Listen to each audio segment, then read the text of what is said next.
Okay, in section 10.5, we're putting together all the things that we've previously learned. 10.1 was just terminology and getting set up to learn about hypothesis tests. But in 10.2, we did hypothesis tests for proportions. And in 10.3, we did hypothesis test for means. So in this video, I'm just going to go through these three questions kind of briefly, just kind of having you look at them and identify what's what. And then at the end of the video, I will show you all the full solutions for these 6 questions, and you can just pause the video to look at your question. So I'm not going to work out the whole question for you. I'm just going to kind of help you strategize a little bit. Okay, so there's not a lot of instructions here. It says, ask yourself which parameter you have, proportion or mean, and use the appropriate formulas. Okay, so I'm going to be doing a lot of flipping between this page, the 1 proportion z-test, 10.2 notes, and this page, 1 mean t-test, 10.3 notes. So the first thing you want to do is see if they tell you something about a proportion, which is often a percentage, or a mean, which also could be called average, right? So the Tennis Industry Association reported that 41% of tennis fans were female. If in a sample of 30 tennis fans, 15 were female, do the results suggest that the percentage may have changed? Use alpha equals 0.02. So do you see anything in there that talks about the mean or the average? No. What we see is this percent, okay? And so this is a proportion, okay? So this one is going to be a proportion.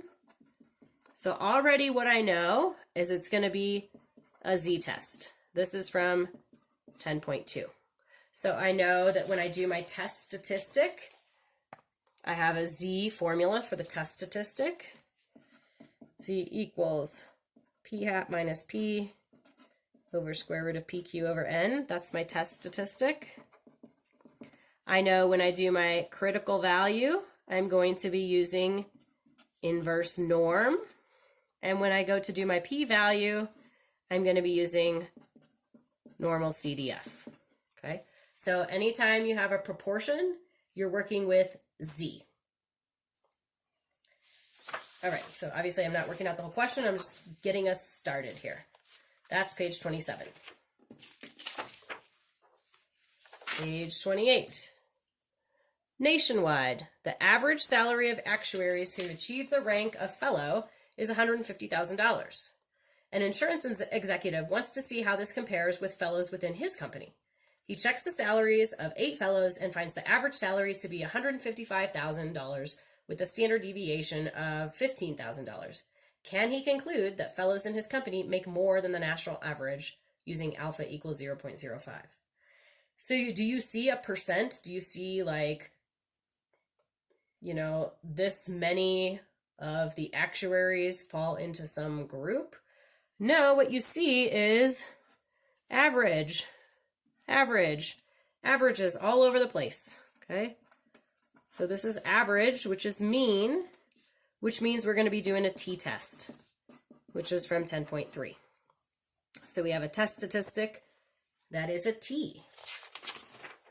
T equals x bar minus mu over s over square root of n. That is our test statistic. Since we're working with t now, I know that when I go to do my critical value, I'm going to be using inverse t to find my critical t value. And when I do p-value, I'm going to be using TCDF. Okay. So if you see the word average or mean, you're doing t's like we just looked at in 10.3. And number 29.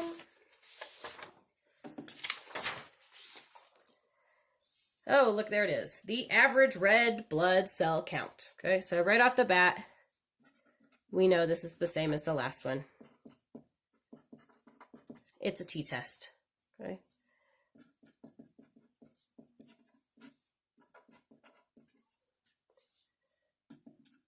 Inverse t and TCDF are the functions you'll use in your calculator. The test statistic formula is super helpful because that helps you see what are the different values you need to pick out from the question, right?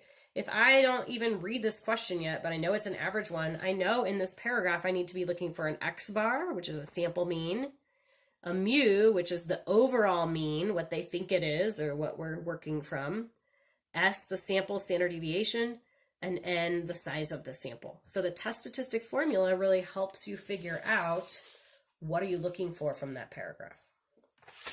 Okay, let's go to the questions that we skipped throughout the 10.2 and 10.3 notes. This was page 12, a survey conducted by the American Animal Hospital Association. 37% of respondents stated that they talked to their pets through the answering machine or on the telephone. Okay, super cute. A vet found the result hard to believe and thought it would be less than that. Okay, so off the bat, do you see average or mean? No, but we see this nice percentage, nice proportion. So this one is a proportion. It's going to be a z-test from 10.2. And our test statistic formula is p hat minus p over square root of pq over n. So I'm going to need a p hat, a q, and an n all from this question. I'm going to be looking for all those values to kind of fill in over here. When I go to do my critical values, it's going to be inverse norm. And when I go to do my p-values, it's going to be normal CDF.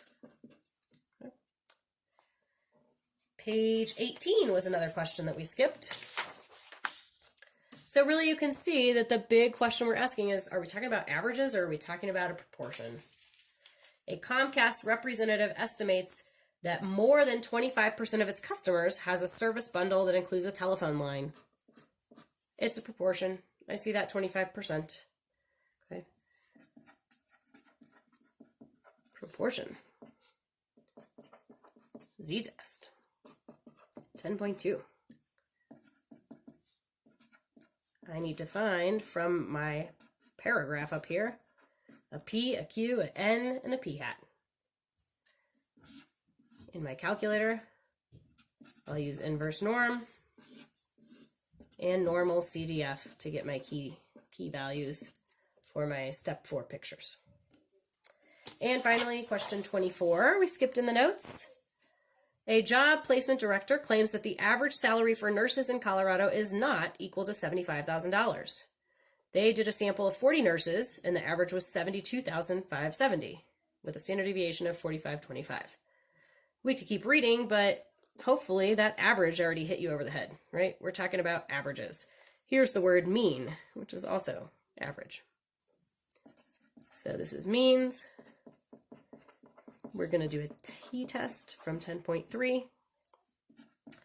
Our test statistic is going to be a t, x bar minus, mu, over s over square root of n. And to get our critical value, we'll use inverse t. And to get our p-value, we'll use TCDF. Okay, so if you have the questions all mixed up, which is what will happen on exam 4, right? I'm not going to tell you, oh, this question is from 10.2, right? It's just going to say perform the hypothesis test, and you need to figure out for yourself, well, what kind of hypothesis test is it? Is it a mean or is it a proportion? So 10.5, the optional homework for 10.5 will help you just practice a few where they're mixed up and you might be going back and forth from one kind to the other kind, as opposed to the 10.2 and 10.3 homework where you're just doing all of the same kind in a row, so you kind of get into that routine. So 10.5 is really just designed to help you kind of figure out the differences between the two. So in this last little bit of video, I'm just going to show you the full answers for those 6 questions that we just briefly talked about. So if you haven't already tried those 3 questions that we skipped in the notes, give yourself some time to try those. And give yourself some time to try the 3 questions in the 10.5 notes. And then when you're ready to see the answers, come back to this video and you can just pause on each screen to see your answers. Okay, here's page 12.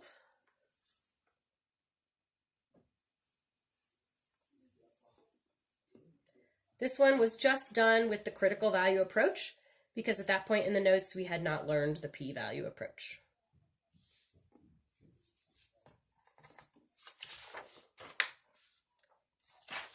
Here's page 18, the Comcast question with critical value and p-value approach. So pause here to look at the answers.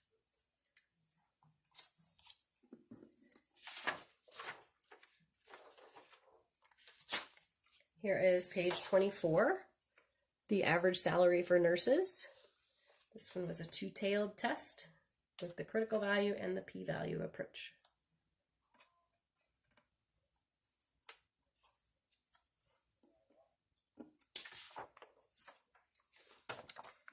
Here's page 27 from the chapter, or 10.5 notes.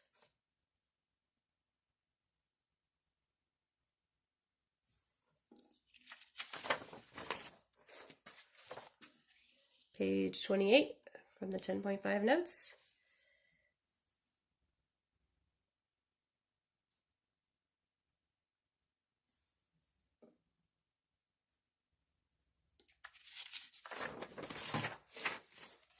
And our last one, page 29 from the 10.5 notes, the average blood cell count for women.